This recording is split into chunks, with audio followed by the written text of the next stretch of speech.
In the 90s, Playmates Toys made the deepest line of Star Trek action figures in history. My name's Keith, and I'm a collector working towards owning all 284. I've been a Trek fan for almost 35 years, and most people are sick of me talking about it. That's but for sure. Somehow I've convinced my old friend Mike to review them with me on Look at My Star Trek Toys! Whoosh! What's up, everybody? Welcome back to Look at My Star Trek Toys. If you've been sticking with us all week, we have been in funeral times for almost a month, but Mike and I are back. It is now January. We're beginning 2024, bright-eyed and bushy-tailed, continuing the Look at My Star Trek Toys franchise. And we've got a whole bunch of amazing custom figures to show to you. We're also going to start branching out into other lines, other Star Trek toys as well, because, you know, we're almost running out of the Playmates figures, and Playmates ran out of making figures. So let's take a look at some other stuff. But before I do that, I got to go out and spend some money and get my hands on them. But in the meantime, we've got some killer customs for you for the next couple of weeks. Mike, how you doing, buddy? Keith, I was going to come in hot with a Rent quote. The opposite of something isn't something, it's creation. You know the song in La Vie Bohème? I don't know the two blanks, though. Do you remember what that quote is? The opposite of something isn't something, it's creation. Winston Churchill once said, yeah, you know, the thing about the thing and the whatever and Germany. Yes. Point being, yes, though there has been death on the channel, the opposite of that is rebirth. And what better celebration of rebirth, Keith, than creation? And creation is like custom action figures, which is what we're looking at today. And I'm so glad that I jogged around the block that far. So, speaking of Churchill, you know how they dug a trench in order to try to keep themselves alive? You dug yourself a good trench and you got yourself about halfway out, but you're still not peeking above the dirt. Sugar, butter, flour. All right. Okay, different show. Okay. Check out Geekly next week for my review of Waitress the movie. Oh, right. Yeah. That'll be fun. Yeah. All right. So this week we're gonna start with some cool stuff, and we're gonna thank our patrons fully at the end of the episode. Okay. But I just want to invite everybody to get bonus content and other fun stuff at patreon.com/K&M with a lot of other nonsense. But we're not going to waste any more of your time. Before we get into something, I'm going to read sort of the explanation of what we're about to see. This is from our good friend and mega creator, JD Makes.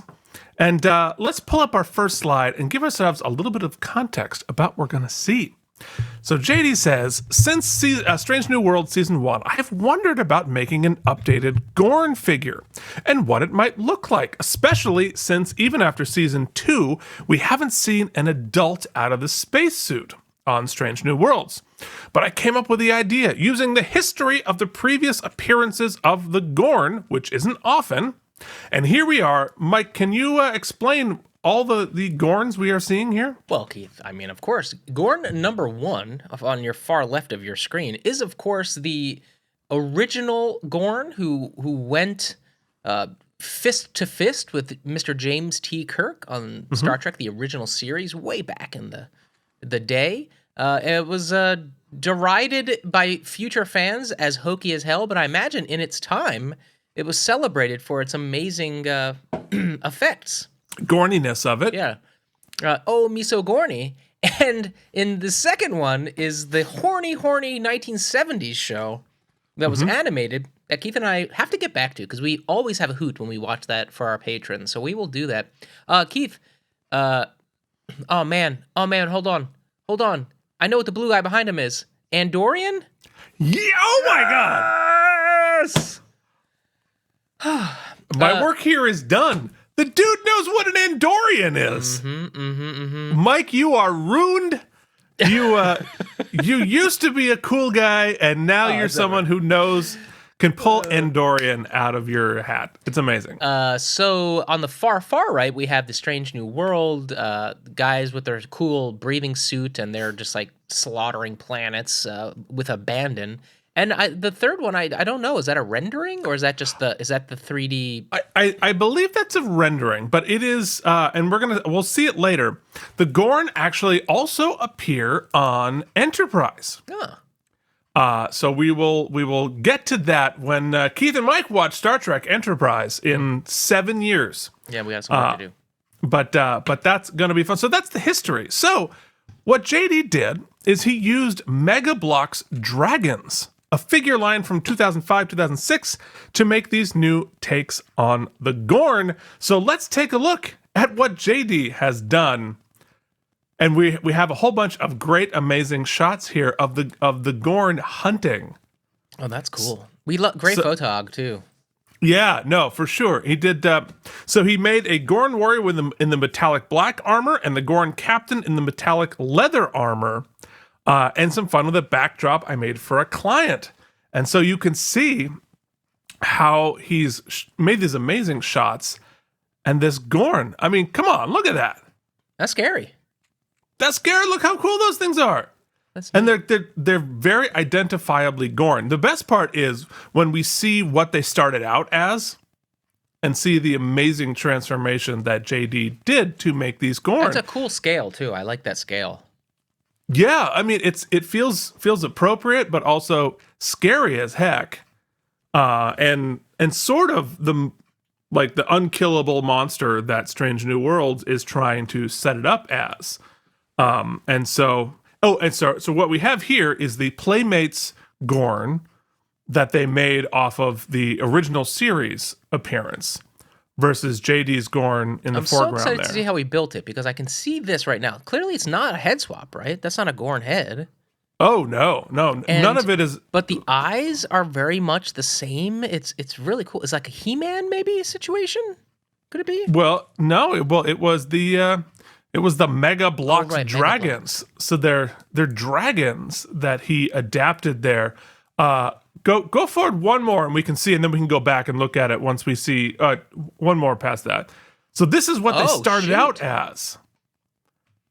So they started out as this, and then they went back and go back.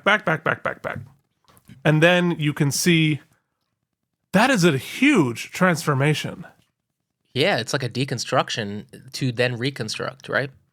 Yeah, so you had to obviously cut off the wings, but the face is completely different. So he had to create those the silver metallic Gorn eyes.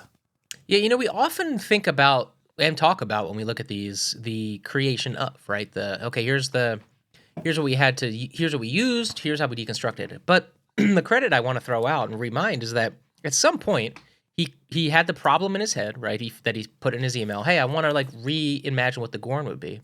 And then sort of think through the different toy lines that you have access to, that you might have access to, and then sort of seek and find. So there's that puzzle element before you even begin the assembly. I mean, and there's a little bit of Da Vinci thing. You have the stone block and you're just removing pieces until you find the David. And that's sort of, he had to envision what was underneath it and cut it off. And I'm assuming a lot of sort of cutting and sanding and then a complete repaint. And now just picturing a nude Gorn in a circle, like the what's that? The eponymous man, or what's it called? Vitruvian man. Yeah, I just made up a word. And I'm a professional at that. Oh my God, I can't. What was that Churchill quote you were using before? Yeah, the opposite of something isn't something. It's creation. By the way, that's Jonathan Larson, not Churchill, but even better that we're attributing it to Churchill. I was hoping you were going to give me a Churchill quote. Oh, I was teeing you up. I was just going to say we've got nothing to fear but something or other itself. Yeah, something or other. Yes, yeah. I believe that's what it is. I have that carved into a piece of marble. Amazing. Yeah, I mean this is really, really cool work. I wonder what those cost, because I bet a lot of folks would love to have a the wings are Gorn cool like though. That. Those are cool wings. Yeah, but Gorn don't have wings. No. But it is interesting that these dragons have these armor that he was able to co-op. But obviously hacking off the wings is pretty easy. But reshaping the tail and all the work on the facial structure is very, very impressive, JD. And the eyes. He like somehow got the eye in there. I don't even know how he did that. Which are like these tennis balls with holes cut out and painted silver on the original Gorn there. Very impressive. Very impressive. Far and away better than the Playmates. Sorry, not sorry. Oh, obvious. Well, I mean, yes, for a lot of different reasons. Although approximating the 60s version of the Gorn, and it actually, I think it's a pretty darn good approximation of the man in the rubber suit in the Gorn. Fair. So, all right. So what are we getting into here? What are we getting next? You know what? We have next a couple of bridges, which is super, super fun. This is the USS Excelsior bridge under the command of Captain Sulu, which is, so we see here, there's a whole mess of cool custom figures in this shot alone here. So this is from Larry Graham, who says the Excelsior console was, and from stuff on eBay, for the original series bridge with chairs stickers on them. The helm is a Playmates one and a Hallmark Data Theater chairs, triple fiction production, customized everything, handmade and painted. Yeah, so it's a fascinating kit bash of sorts, adapting all sorts of different sources. Triple fiction played a part in this.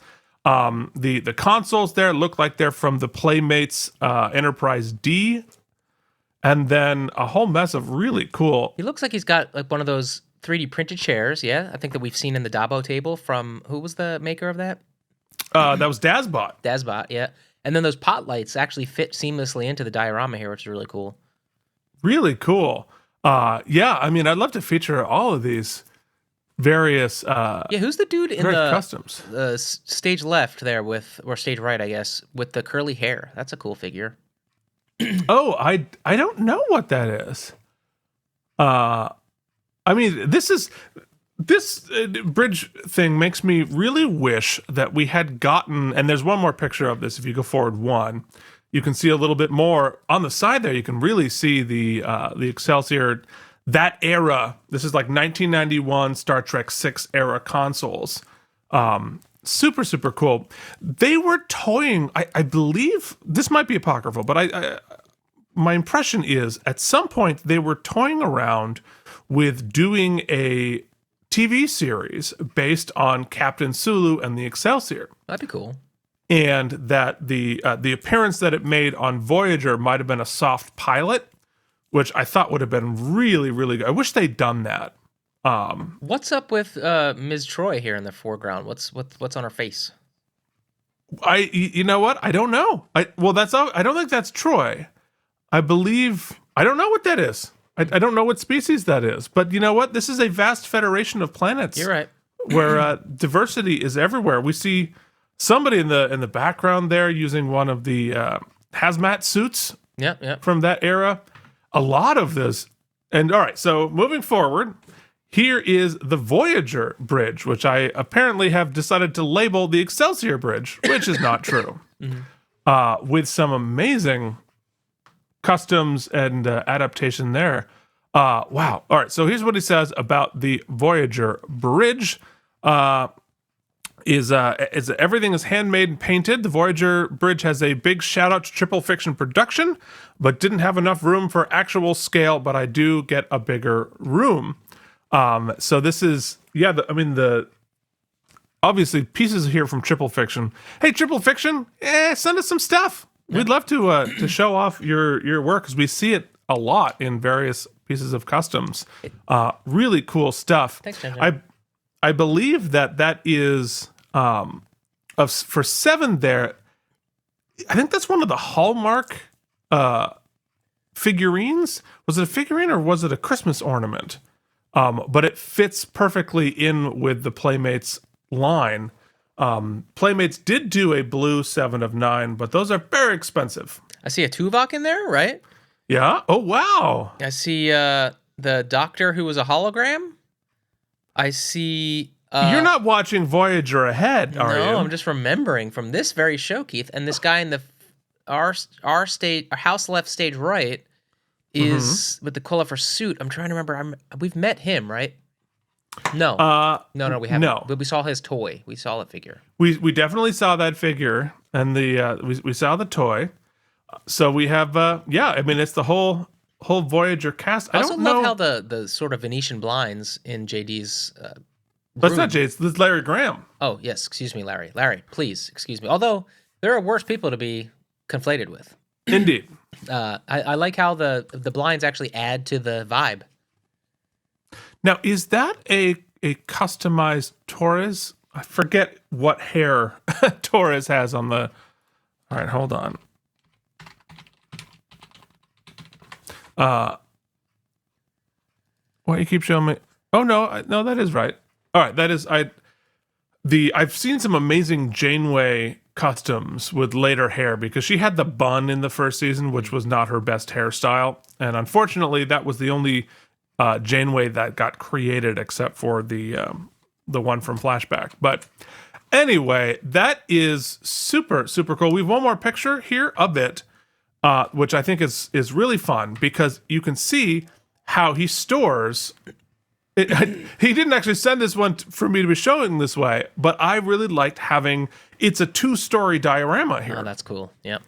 So they're one bridge stacked on top of the other bridge set, which I think is really cool, well displayed, and a great use of space. And like, I'd love to have a whole, like a whole column, floor to ceiling, of all of the various bridges. There's something satisfying about like the way you collect, Keith, which is just like all the figures lined up together, like they're taking a knee on the national anthem. But for me, I don't know why my brain went there. Just as a collection, like a team shot, Anyway, I'm sorry. I'm so sorry, everyone. But I love the diorama. Something about a diorama is magical to me. It really is very immersive, and I love a diorama. It's really cool. So, you want to know what else is really cool? Salt vampires. The salt vampire from the original has to be series. CRM. I can tell you right well, it's up there, but of course, his work it's CRM Productions. Is so recognizable and identifiable. We've had a couple of other salt vampires that were fantastic. I think JD did an amazing salt vampire. But this, it had actual hair, if I'm not mistaken. It might have. Yeah, I think it was like it was like tactile. Well, unclear. But once again, Chris Mitchell's phenomenal work here at CRM Customs. And there's 2 more pictures of this for you really to get the whole. He also does like a very. I would say that CRM is Chris is very much has a very specific brand, right? Not only can you tell his figures anywhere, but even the way he shoots, he's always got a slight vignette, right? He's always using a slight vignette filter on the corners. It's always just like. Oh yeah, well, I mean, his work is, and part of this is because he does the complete figure. It's not a modification of a Playmates figure. It's a complete, new creation every time. But it's sort of like Varner Studios, which does the Playmates figures. Oh, you can tell it is the Varner Studios figure. You can always tell it's a CRM figure here, with like cool articulation and the hands. Man, that's really cool. And I'm thinking about how sad I would be if I had to hand paint all of that hair. It looks so good. Also, I'll just because it was an incredible exchange, I had to sadly admit over the holiday, my nephew, whom I love and adore, he might have found the Captain Mike and Deglio No. CRM. And they're not great fall toys. So did he break Captain Mike? I did shatter, and I was just inquiring to Chris, about how I could possibly glue or whatnot. And of course, even though I was, I was very happy to pay him to re-mic me. You were not angling for it. I was not, but of course, Chris will not allow me to spend my money, and so he's worked me into his schedule, which is very busy. The guy is very busy, and I couldn't be more appreciative. So I appreciate new Mike coming in. I even gave him the ability to gray me up a little bit because I'm a little youthful in V1. In V1, I'm a little youthful. Oh wow. Wow. Well, I mean, look, I'm a little more salt vampire these days, if you know. A little what I'm more saying. salt vampire. Yeah. Well, hey, look, the quality of people who create these figures, like If I had to, like, using a very general sense, pick one subset of people, if I had to be on a desert island hanging out with, it'd be the people doing these customizers. Well, you know what hangs? It's funny. Directly in front of me in my camera and in front of my desk at all times is the box JD made for us. So it's always here, and all the stuff. And if you put your figure into the box, he wouldn't have been shattered. It's very difficult for me to find the correct sized. Find the bubble? All the bubble packaging I've purchased doesn't quite. One is too big, one is too small. I can't quite find the right type. Well, buy something from that wave. Just buy a Playmates figure. Oh, and put it in the thing from the Warp Factor series. I think you actually have some boxed ones for me, so maybe I'll just open one of those. Well, it might not be because it has to be the Warp Factor series, which has the weird angled box. Anyway, guys, we don't need to do this on air. Sorry, I'm so sorry. We're celebrating CRM. This is how we do it. We have one more picture from CRM because also frequently works his figures into scenes, and here is acting out a scene from the episode that they appeared. Really, really cool. Great photography and great use of color in the background there, because that's how they did a lot of gels on the Enterprise, the original Enterprise. No bloody A, no bloody B. Lots of gels on gray walls. Looks fantastic. Speaking of fantastic, we have one more figure, and this is one of the background aliens from Deep Space Nine from our great friend Joshua Cronan. Look at this one. That's really good. That's really cool. So much. You really pulled one of the best shots you could find there on the left, huh, buddy? The only shots. Oh, yeah, okay. I don't think this was even a character that got a line. Doesn't even have a name. It's just a background alien. Oh, that's a background alien. Yeah. Well, we always are commenting that on the show, that sometimes it's just like a background alien walks by and you're like, wow, they really spent some time on that. We got like 2 frames of it. This one's cool. Yeah, I forget what I don't know exactly what type of pasta that is that he dressed in. That's not pasta, rotini, it's something like that. No. It just looks like he's dressed in a giant pasta. Oh my God, what's wrong with that? I think I wore that to your wedding. Okay. Yeah, well. But what a cool figure. We've one last shot of this. That's actually figure. A great collection. Would be a great collection of characters. Just a whole shelf of background DS9 aliens. Yeah, they really brought their A game. Well, if anybody in the world has enough of them, Josh definitely does. Mm-hmm. And the whole room that his partner has allowed him to use to store an entire room filled with. But again, if you've seen it even for a split second in a background, Josh has got a figure of it, and really, really cool. Once again, no idea how we did it, but it's really, really cool. It's a great figure, great hand painting. I'm still jamming to when he sent us Cisco Senior's Jambalaya restaurant with the music playing, and I'm still thinking about that. Really, really cool. Lots more to come from Josh and figures from Deep Space Nine.